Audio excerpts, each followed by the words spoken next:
Hello friends, स्वागत है आपका आपके अपने यूट्यूब चैनल होमग्रोन पीसीएस में। आधुनिक भारत के इतिहास सीरीज का ये छठा वीडियो है और इस वीडियो में हम लोग डिस्कस करेंगे बंगाल पर अंग्रेजों के आधिपत्य और उससे संबंधित कुछ महत्वपूर्ण प्रश्न जो आने वाले विभिन्न प्रतियोगिता परीक्षाओं के लिए उपयोगी है। तो आइए शुरू करते हैं पहले प्रश्न से। पहला प्रश्न है, निम्नलिखित में से किसने बंगाल में स्वतंत्र शासन की स्थापना की थी? तो पहले प्रश्न का सही उत्तर हो जाएगा मुर्शीद कुली खां। मुर्शीद कुली खां ने बंगाल में स्वतंत्र शासन की स्थापना की थी और ये मुगलों से अलग होकर एक स्वतंत्र शासन की स्थापना की। लेकिन मुर्शीद कुली खां नियमित अंतराल पे बंगाल मुगल शासक को वहां पे टैक्स जो है वहां पे उनको पहुंचाया करते थे। बढ़ते हैं दूसरे प्रश्न की तरफ। दूसरा प्रश्न है, यहाँ पे कुछ इंपॉर्टेंट फैक्ट्स है जो मुर्शीद कुली खां के बारे में है, इसको जानना बहुत जरूरी है। मुर्शीद कुली खां का जन्म एक हिंदू परिवार में हुआ था और इसका वास्तविक नाम जो था ये सूर्य नारायण मिश्रा था, जिसे हाजी सफी नाम का एक मुसलमान ने खरीदा। बाद में फिर किसी और को बेच दिया। मुर्शीद कुली खां बंगाल का प्रथम नवाब था और मुगल सम्राट जो फरुखसियर थे, जो मुर्शीद कुली खां को नवाब नियुक्त किया था और ये नियमित रूप से मुगल बादशाह को राजस्व जो है वो भेजा करते थे। बढ़ते हैं दूसरे प्रश्न की तरफ। दूसरा प्रश्न है, बंगाल में इजेदारी प्रथा की शुरुआत किसने की थी? दूसरे प्रश्न का भी सही उत्तर होगा ऑप्शन बी, मुर्शीद कुली खां। बंगाल में इजेदारी प्रथा की शुरुआत जो है मुर्शीद कुली खां ने किया था और यह एक पंचवर्षीय ठेका की व्यवस्था थी जिसमें जो जितना अधिक से अधिक बोली लगाता था उसको भू राजस्व वसूल करने के लिए ठेका मिलता था। तो आप ध्यान रखिएगा, इजेदारी प्रथा क्या थी? एक पंचवर्षीय ठेके की व्यवस्था थी और इस ठेके व्यवस्था में जो ज्यादा बोली लगाता था उसी को राजस्व वसूली करने के लिए ठेका प्राप्त होता था। तीसरा प्रश्न है, तकवी ऋण का संबंध है। तकवी ऋण का संबंध निम्नलिखित में से किससे है? तो तीसरे प्रश्न का सही उत्तर होगा ऑप्शन सी, खेती के लिए अग्रिम ऋण देने की व्यवस्था मुर्शीद कुली खां ने प्रारंभ किया था। ये एक्चुअल में तकवी नहीं है, ये तकावी ऋण होगा। तकावी ऋण का संबंध जो है खेती के अग्रिम कर्ज से था और जिसमें किसानों को बीज खरीदने के लिए, खाद खरीदने के लिए ये दिया जाता था कि अच्छी फसल हो सके। तो तकावी ऋण का संबंध खेती के अग्रिम कर्ज से संबंधित था। बढ़ते हैं चौथे प्रश्न की तरफ। चौथा प्रश्न है, गिरिया के युद्ध बंगाल के नवाब सरफराज। गिरिया का युद्ध जो है बहुत बार एग्जाम में पूछा जा चुका है। गिरिया का युद्ध जो है बंगाल के जो नवाब थे सरफराज खान और किसके बीच में ये लड़ा गया था? तो जो चौथा प्रश्न है इसमें पूछा जा रहा है कि गिरिया का युद्ध बंगाल के नवाब और किसके बीच में ये लड़ा गया था ये। तो इस प्रश्न का जो सही उत्तर होगा ऑप्शन डी, अलीवर्दी खां के साथ हुआ था। अलीवर्दी खां जो थे उस समय बिहार के सर सूबेदार थे और इनके और सरफराज खां के बीच में ये युद्ध हुआ और इस युद्ध में अलीवर्दी खां की विजय हुई और वो बंगाल का नवाब बन गया। गिरिया का युद्ध जो है 1740 ईस्वी में हुआ था। ये आप ध्यान रखिएगा, 1740 ईस्वी में गिरिया का युद्ध हुआ जिसमें एक तरफ सरफराज खां थे और दूसरी तरफ बिहार के सर सूबेदार अलीवर्दी खां था और इस युद्ध में अलीवर्दी खां का विजय हुआ और इस प्रकार अलीवर्दी खां गिरिया के युद्ध के बाद बंगाल के नवाब नियुक्त हुए। बढ़ते हैं पांचवें प्रश्न की तरफ। पांचवें प्रश्न में दिया हुआ है कि बंगाल के किस नवाब ने मुगलों को राजस्व देना बंद कर दिया था? तो इस प्रश्न का जो सही उत्तर होगा वो है ऑप्शन ए, अलीवर्दी खां। अलीवर्दी खां अपने शासनकाल में मुगल दरबार में जो राजस्व भेजने की प्रथा थी जो मुर्शीद कुली खां के समय से ही चलते आ रही थी उसको इन्होंने बंद कर दिया। छठा प्रश्न है, किस नवाब के शासनकाल में बंगाल को भारत का स्वर्ग कहा जाने लगा? इस प्रश्न का भी सही उत्तर होगा अलीवर्दी खां। अलीवर्दी खां ने बंगाल के अंदर बहुत ही विकास कार्य किया और इसके कारण से ये आर्थिक रूप से काफी समृद्ध हो गया, साथ ही साथ आर्थिक और सांस्कृतिक रूप से भी समृद्धशाली है और आज के डेट में भी बंगाल इस रूप में जाना जाता है। अलीवर्दी खां के शासन काल में बंगाल इतना समृद्ध बन गया था, समृद्ध मतलब आप समझ रहे होंगे, समृद्धशाली, हर चीज में समृद्धशाली, आर्थिक रूप से, सांस्कृतिक रूप से ये इतना समृद्धशाली हो गया था कि बंगाल को भारत का स्वर्ग कहा जाने लगा था। 7वां प्रश्न है, कालकोठरी की त्रासदी या ब्लैक होल ट्रेजेडी नामक घटना जो थी ये कब हुई थी?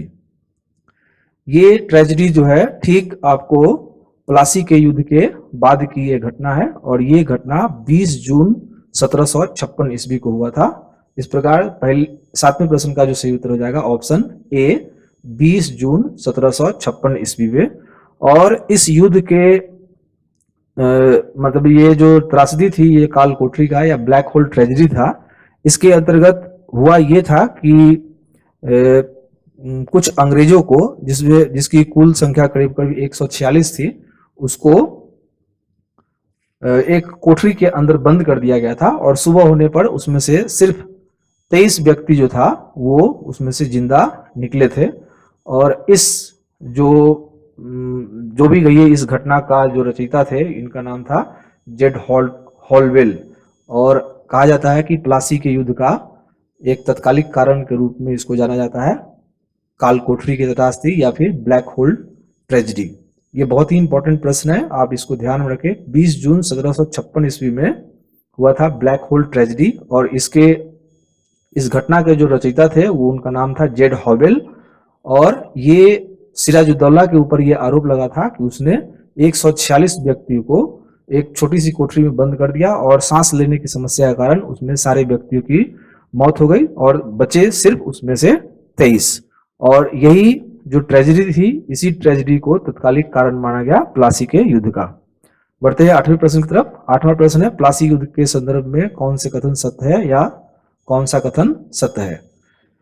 तो आते हैं पहले ऑप्शन को देखते हैं। यहाँ पे जो प्लासी का युद्ध हुआ था 23 जून 1757 को हुआ था, ये ऑप्शन यहाँ पे सही है। प्लासी का युद्ध 23 जून 1757 ईस्वी में हुआ था। दूसरा ऑप्शन इसमें दिया हुआ है, यह युद्ध अंग्रेज सेनापति रॉबर्ट क्लाइव और बंगाल के नवाब सिराजुद्दौला के बीच में हुआ था। ये ऑप्शन भी यहाँ पे सही है, पहला ऑप्शन भी सही था, दूसरा ऑप्शन भी यहाँ पे सही है। आप यहाँ ध्यान रखिएगा, सिराजुद्दौला के जगह पे यदि सुजाउद्दौला लिख देता तो सुजाउद्दौला जो था वो अवध का नवाब था। कभी कभी कंफ्यूज करने के लिए सिराजुद्दौला की जगह पे सुजाउद्दौला यहाँ पे आपको मिल जाएगा। यदि यहाँ पे सुजाउद्दौला होता तो ये ऑप्शन यहाँ पे गलत होता, लेकिन बंगाल के नवाब उस समय कौन थे? सुजाउद्दौला। इस प्रकार दूसरा ऑप्शन यहाँ पे सही है। ऑप्शन तीसरा ऑप्शन है, मीर कासिम ने इस युद्ध में नवाब सिराजुद्दौला के साथ धोखाधड़ी की थी। तो ऑप्शन सी जो है यहाँ पे गलत है। मीर कासिम की जगह पे यहाँ पे मीर जाफर होना चाहिए था, जिसने प्लासी के युद्ध में सिराजुद्दौला के साथ धोखाधड़ी की थी। ऑप्शन डी यहाँ पे लिखा हुआ है मोहन लाल नामक, और मोहन लाल एक हिंदू सेनापति था और मीर मदान नवाब था जो युद्ध के अंत तक सिराजुद्दौला के साथ वफादार बना रहा। इस प्रकार डी ऑप्शन भी यहाँ पे सही है। तो इस 8वें प्रश्न में ए ऑप्शन सही है, बी ऑप्शन सही है, सी यहाँ पे गलत है। मीर कासिम की जगह पे मीर जाफर यदि होता तो ये ऑप्शन भी यहाँ पे सही होता। इस प्रकार 3 ऑप्शन इसमें सही है, इसमें एक से अधिक ऑप्शन आपका सही है। इस प्रकार इस 8वें प्रश्न का सही उत्तर जाएगा ऑप्शन ई। यहाँ पे कुछ इंपॉर्टेंट फैक्ट्स है। मीर जाफर, यहाँ पे जैसे मैंने बताया कि मीर कासिम की जगह पे कौन होना चाहिए था? मीर जाफर। इस युद्ध में नवाब सिराजुद्दौला को धोखा दिया था और ये बंगाल रॉबर्ट क्लाइव के साथ मिला हुआ था और युद्ध में भाग ही नहीं लिया। साथ ही साथ ये इंपॉर्टेंट फैक्ट भी आप याद रखिए कि प्लासी का जो युद्ध हुआ, प्लासी नामक जगह जो है वो भगीरथी नदी के किनारे है। ये जो गंगा नदी है वही बंगाल में जाके भगीरथी नाम से जानी जाती है और उसी नदी के किनारे, भगीरथी नदी के किनारे पे प्लासी युद्ध हुआ था। 9वां प्रश्न है, बंगाल के किस नवाब ने राजधानी को ढाका से हटाकर मुर्शिदाबाद में स्थापित किया था? तो इस प्रश्न का जो सही उत्तर है, ढाका से मुर्शिदाबाद जो स्थानांतरण हुआ था राजधानी का, वो मुर्शीद कुली खां के टाइम में हुआ था। ये आपको ध्यान में रखना है कि बंगाल की राजधानी जो थी पहले थी ढाका, ढाका से स्थानांतरित हुआ कहाँ पे, आपको मुर्शिदाबाद, और ढाका से मुर्शिदाबाद स्थानांतरित करने का काम किया था मुर्शीद कुली खां। जबकि मुर्शिदाबाद से अंग्रेजों के हस्तक्षेप से बचने के लिए मीर कासिम ने मुर्शिदाबाद से बंगाल की राजधानी को मुंगेर, या उस टाइम में इसका नाम था मुगदलपुर में स्थानांतरित कर दिया था। इसके पीछे कारण ये था कि अंग्रेज जो थे मीर कासिम को शासन चलाने में बहुत ही हस्तक्षेप कर रहे थे, इसलिए उसने मुर्शिदाबाद से मुंगेर स्थानांतरित कर लिया था। तो ये आप जरूर याद रखें, ये क्रम है बंगाल के राजधानी का। ढाका के बाद हो गया मुर्शिदाबाद, और मुर्शिदाबाद से बाद हो गया मुंगेर। ढाका से स्थानांतरित किया मुर्शीद कुली खां ने, और मुर्शिदाबाद से फिर मुंगेर स्थानांतरित किया मीर कासिम ने। मुर्शिदाबाद से मुंगेर स्थानांतरित करने के पीछे कारण था कि अंग्रेज शासन व्यवस्था में बहुत हस्तक्षेप कर रहे थे, और मीर कासिम को ये बात पसंद नहीं थी, इसीलिए उनके हस्तक्षेप से बचने के लिए मुर्शिदाबाद से मुंगेर अपनी राजधानी स्थानांतरित कर ली। 10वां प्रश्न है बक्सर युद्ध। बक्सर युद्ध में अंग्रेज सेना का सेनापतित्व किसने किया था? 10वें प्रश्न का जो सही उत्तर है वो है option B, Hector Munro. Buxar युद्ध जो था 22 अक्टूबर 1764 ईस्वी को अंग्रेज और मीर कासिम, अंग्रेज एक साइड में थे और दूसरे साइड में थे मीर कासिम, अवध के नवाब था सुजाउद्दौला और मुगल सम्राट शाह आलम द्वितीय के बीच में हुआ था। और इसमें जो अवध के नवाब मुगल सम्राट, इनकी बुरी तरीके से हार हुई थी, और इसके बाद बंगाल पे अंग्रेजों की आधिपत्य स्थापित हो गई थी। 11वां प्रश्न है बंगाल के नवाब के सही क्रम, यहाँ पे आपको पहचानना है, इसमें कौन सा क्रम सही है। पहला ऑप्शन आप में दिया हुआ है कि पहले बंगाल का पहला जो नवाब थे वो थे अलीवर्दी खां। तो जैसा कि पहले प्रश्न से ही हम लोग देखते आ रहे हैं कि बंगाल का जो प्रथम नवाब थे जिनको फर्रुखसियर ने नवाब बनाया था वो थे मुर्शीद कुली खां। तो ऑप्शन ए तो यहाँ पे गलत हो जाएगा। इस प्रकार आपको इसमें 3 ऑप्शन बचे, बी, सी और डी, इसमें से कोई आपका सही आंसर है, क्योंकि पहला यहाँ मुर्शीद कुली खां है। तो हम लोग इसका क्रोनोलॉजी समझ लेते हैं कि मुर्शीद कुली खां जो थे, मुर्शीद कुली खां का जो शासन काल था वो 1717 से स्टार्ट होता है, और ये नवाब रहे 1727 ईस्वी तक। मुर्शीद कुली खां का ये टेन्योर था 1717 से 1727 तक। उसके बाद है आपका अलीवर्दी खां। अलीवर्दी खां का जो टेन्योर था वो 1740 ईस्वी में शुरू होता है। ये 1740 ईस्वी में नवाब बने। जैसा कि आपने गिरिया के युद्ध में आपने देखा भी था कि सरफराज के बाद ये बंगाल के नवाब बने। तो 1740 से स्टार्ट हुआ और 1756 तक ये नवाब रहे। 1756 के बाद सिराजुद्दौला बना था, लेकिन यहाँ पे सिराजुद्दौला का नाम यहाँ पे है नहीं। तो उसके बाद देखते हैं कि मीर जाफर का जो शासन काल था वो 1757 से स्टार्ट होता है, और ये आपको 1757 से लेकर 1760 ईस्वी तक इसका शासन चला था, 1760 ईस्वी तक। और मीर कासिम का जो है वो 1760 से स्टार्ट होकर और ये चला था 1763 ईस्वी तक। तो इसमें पहला हो जाएगा आपका मुर्शीद कुली खां, यहाँ भी मुर्शीद कुली खां, यहाँ मुर्शीद कुली खां। हमको इसमें खोजना है कि अलीवर्दी खां इसमें कहाँ पे है। तो मुर्शीद कुली खां के बाद कौन हो जाएगा? अलीवर्दी खां। उसके बाद कौन हो गया? मीर जाफर। उसके बाद कौन हो गया? मीर कासिम। ये क्रोनोलॉजिकल डेट आपको याद रखना पड़ेगा इस तरह के प्रश्न को सॉल्व करने के लिए। तो 11वें प्रश्न का जो सही उत्तर हो जाएगा ऑप्शन बी। यहाँ पे आपको प्लासी युद्ध और बक्सर के युद्ध के बारे में कुछ संक्षेप में यहाँ पे विवरण दिया हुआ है, क्योंकि बहुत सारे एग्जामों में पूछ दिया जाता है कि प्लासी के युद्ध का सर्वकालीन प्रभाव ज्यादा पड़ा था या फिर बक्सर के युद्ध का।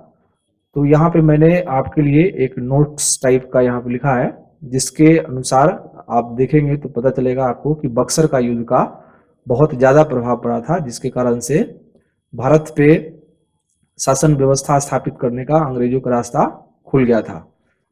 तो ये प्लासी के युद्ध के बाद क्या हुआ कि प्लासी के युद्ध के बाद नवाबों की शक्ति जो थी वो कम जरूर हो गई, लेकिन नवाब अभी भी शासन चला रहे थे। इस तरीके से राजनीतिक रूप से थोड़ा सा कमजोर जरूर हो गया था। नवाब जो थे उस समय के नवाब राजनीतिक रूप से जरूर कमजोर हो गए, लेकिन बक्सर युद्ध का जो प्रभाव था वो बहुत ज्यादा था। इस युद्ध के अंदर आप देखेंगे कि ये युद्ध जो है 22 अक्टूबर 1764 ईस्वी में अंग्रेज, एक साइड में अंग्रेज थे, दूसरे साइड में मीर कासिम अवध के नवाब था सुजाउद्दौला, और उस समय मुगल सम्राट था शाह आलम द्वितीय। इन तीनों का एक गठबंधन था और अंग्रेजों के साथ इसकी लड़ाई हुई।